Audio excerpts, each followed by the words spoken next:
সাত বাচ্চা কত ঢং করতে পারে দেখবেন একটু। চলেন দেখাই আপনাদের। সাদ, তুমি কি করো?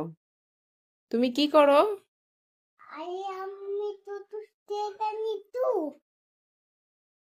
জুম্মানজি না এই কোনো তো রুমে ঘুমাইছি হঠাৎ অনেক পাতা চলতে দিন মুখটা করে হ্যাঁ। তুমি আইটা বল ও তাই, খাবার খেতে বললেই তোমার মাথা ব্যথা করে?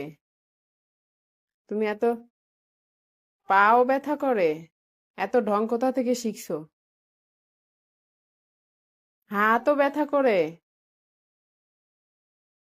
খাবার খেতে দিলেই তোমার মাথা ব্যথা, হাত ব্যথা, পা ব্যথা শুরু হয়ে যায়? হ্যাঁ, এদিকে তাকাও। তুমি এরকম ঢং করো কেন খাবার খেতে দিলে? খাবার শেষ করো তাড়াতাড়ি। এইটুকু নুডলস দিছি খাইতে, তাও সে খেতে পারে না। এই হলো তার খাওয়ার অবস্থা।